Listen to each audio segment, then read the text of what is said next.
Eric. Baba Eric. Warikubuda paneshi pane mwana musikana. Right. Almost akamubuda kuti pane musikana pana sister wacho. Saka ichi kuti kudaidzi. Nyazobvunzwa kuti nyaya yakamufamba sei. Because tabva kuti wanaudza kuti iwe munorapa. Ndizvo. Kwazi munorapa. Ndizvo here. Right. Saka nyaya yedu ichitengere kuti wanawo matauriro ngoita nyaya dzawo dziri kusiyana. Maererano nokufa wakaita baba. Mati wese iko baba. Vangautaura zvakasiyana wese. Saka tabva tazozvisvika pekuti tabva taomerwa manje. Kuti tichazive kuti uri kutaura chokwadi chaiye ndiani. Kubva tazvitadza. Ndosaka tati aiwa regai tinyatse kuzwa kuti mbuya musi wakapa baba. Akapa baba doro ndiani.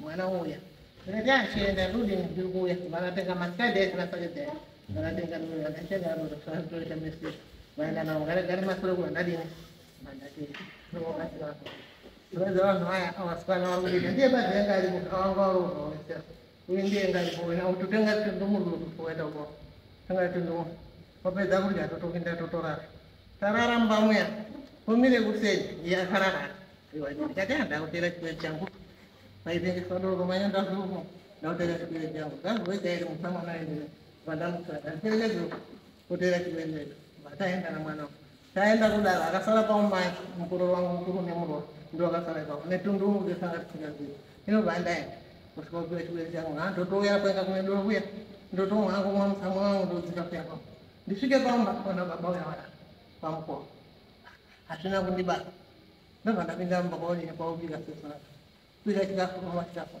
hadi sasa ngi ndio mbramba sasa dia ndo garaita ndio mbramba sasa mai hapana nyama transfer maneno shika hapa ndio dumburasi mali nini sasa bana Bwana kazola yeye kumba kwenye mkazi wako wakumka nikuvanda kando kala kusimwangu akafunga ina mkazi akamkadie kwa hiyo ni maendeleo Mungu wao kwa hiyo na kando sio kuizeva kuni mamu ndo mrada kusimbo kando sasa taura katotongo sana kama dumure ngata ino tindo litega ulinene basi ndio ngata kulie ndiye ngata awe sanga sura hiyo yanga tada ambaye nako sile ndo dajo anasema kwa babadi hapa wapenda mwana ulezo na huyu hapa na mara ni watu wao ngatika kule Mungu tende bota utakula Mungu ndio bota mtale ndio shida ndio ushika basi kwa zingisa mmoja wetu bonga seguru maji inatoka kudailanga haja lini nanga acha kwa kudai ini nini ya kudai ndio mimi natendea mainga dola ile seguru ndio wewe mwana ndio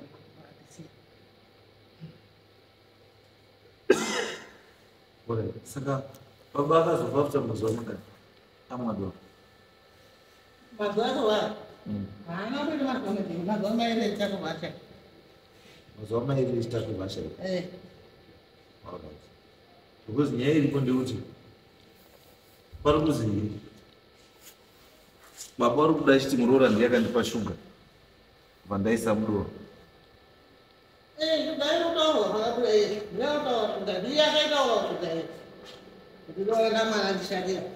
Mkazi wangu ngakoti mbwensako ndipo shuga mkazi wangu nisepa mdoro wangu ukiwa shuga wengo ndo rega inenenga nisiku mwakaite shuga mdoro mwazi ndo batisha kitu. Okay, ndoda kuvunza kana uchimwa doro hilo hilo itototo changa chiwani chachipoketi one day chedonga so cheisti chinoiswa shuga nesa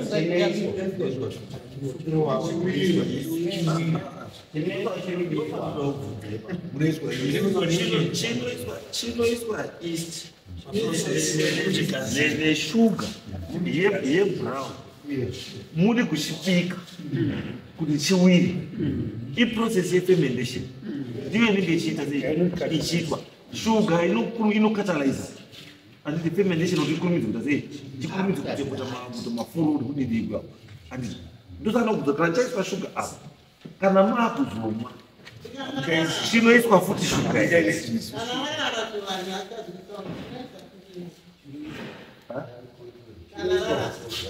kana charara chinoiswa futi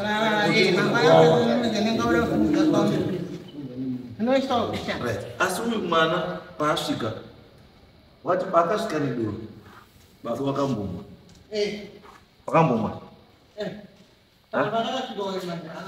wakamwa futi saka tochiziva sei manje kuti chauraya baba chii death certificate rababa ririku rinani ndimnaro rakanyorwa kunzi chii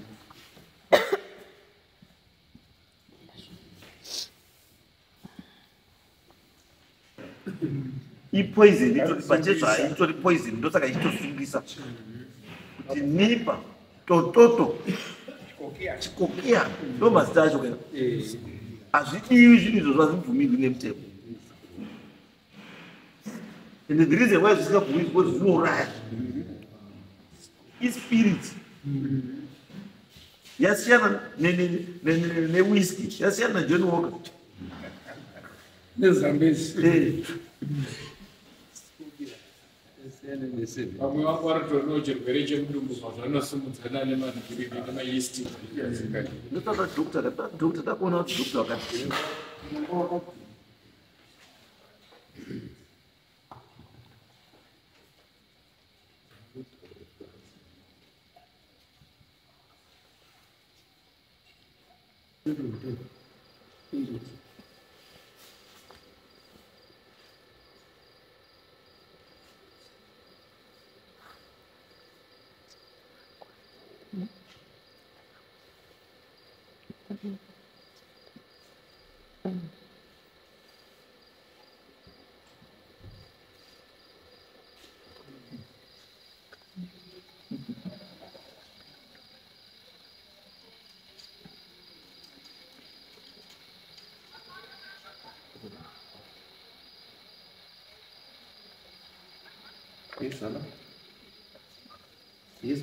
cardiorespiratory arrest heart attack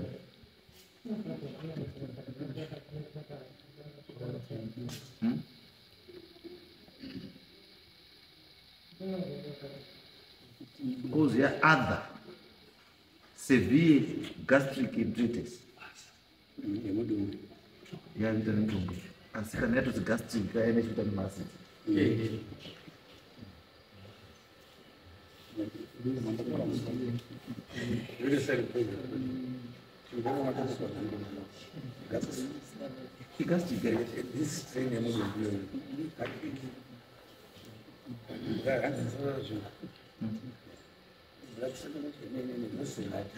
kuti hapana pakanzi food poisoning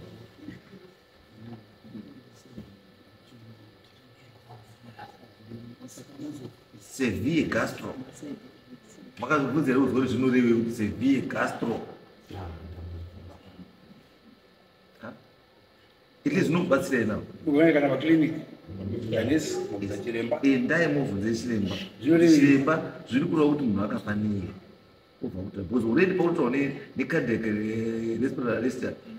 arrest handiti pautaura there are 3 zvinhu zviri kutaura ende iyi gastroenteritis severe gastroenteritis ndiyo yanga kukonzeresa chii kuzvimba kwedumbu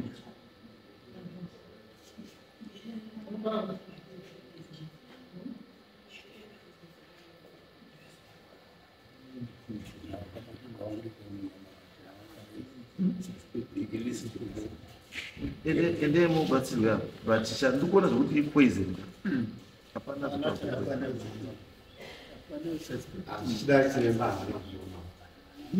hazviitika because inomukatarisa futi apo tarisei munhu kutadoti muone zvazvo chimwe chikutaura kuti panapa murunzi wedu rusiyana duration of last illness. And 10 minutes to 5 days. Other 5 days.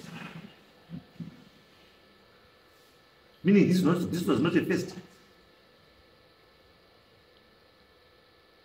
Kakasika kutanga ba. Cruise number 1 pakamborwara duration of last illness. It was 10 minutes. Then number 2, it was 5 days. Then other, it was 5 days. Which means Eric kurwara kwako sikutanga.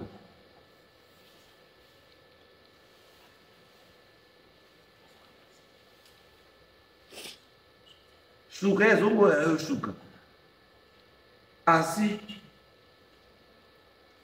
hatikuramba kuti ishuka asati kubvuma kuti ishuka. Asi ivo vanonzi vakataura vega vachiripema vachiudza kuti chaita kuti ndife vorani pasvika ine zveyero nezvegreen. Kushandisika kwavabudapo vakuchinja kuti zveyero nezvered. Vakati mama vakati zveyero nezvegreen. Mama vakati ndakavabvunza kuti saka makazomwirei maona izvozvo.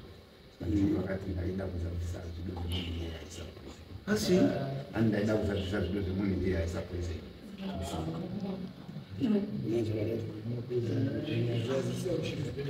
Ivo vakataura vega vasandovamba kuti ipoison. Asi inini havana kundiudza. Inini baba vakasvika pakufandira pachechi pavandichibvunza. Taivatuna mai vangu ndichivabvunza baba havana kupita vakamutaura. Ivo mai havana chavakamutaura. Mai vakazotaura baba afa. Mwanangu ndinoona baba wako afa.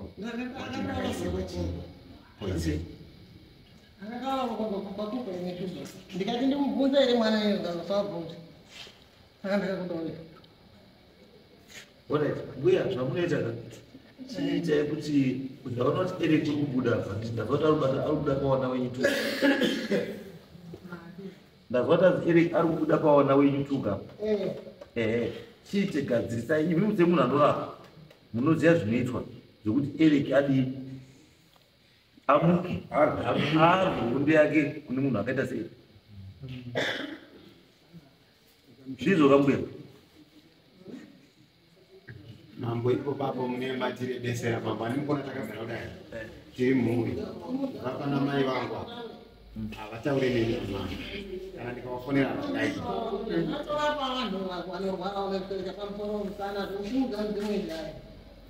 Saka kuti nyaya iyoyo tiigadzirisi tega semhuri haichaiti because hatitombotaudza ndizvomukona takadaiswa panoda ini ndiri selected handitonzi uri muroi uyu munini wangu ari apo wakandibatira demo ndoda kutema uri muroi ndo chakaita kuti ndisisanzwe kuenda kumba vanhu ka vari kuurayana rega ndisiyane nazvo handina kuzoenda kumba. Asika chandikumbira ishu iyi inofanira kupera mai achiri mberi. Ndosaka tiri kumhanya naye. Mai akamuka nhasi asi chinoita wese. Ndosaka tatikubatsira zvimwe zvamunoita mai vachiri mai chiunganidzai nevana vesai pamai pamwe chete mugadziseke yababa munzwe kuti baba chaicho chakamuraya chii. Aiyo kutotora kamunhu panazvo ndizvo nditokubatsira kuti hapana anoramba ba wese. Aiyo baba vedu vanga vasina hama Robert Mafana. Hakuna munhu achakubatsirei pakadai munokona kutozvibatsira mberi oleuska kana munoita zvamunoita muchachipedzira mese mawarwe makuchindoroyana mese kozomwena uyu anenge afungira kuti ndaona ichi ndeuyu uyu akafungira kuti chandaona ndinhingi saka munopedzira mabayana. Zvanandikumbira mama uya kwamuri kupotera kutsvaka mubatsiri kutaura chokwadi kana mukatisiya kuti endai munobatsirana hamuna kutomubatsira hapana chinotokufamba. Ndozvandakuti mazopedza vachiko ndimukoma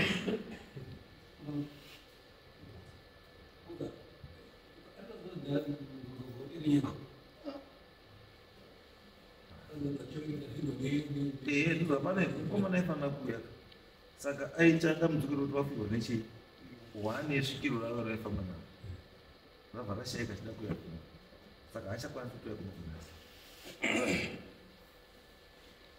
toda kuzokataita because dai kuti nhasi angakwanisa kuuya taida kutoti chii munhu wese abva adini obva abatsirwa kuva taziva kuti nyaya yaita sei nyaya dzapera saka zvatinokwanisa kuita pamuri free mazorora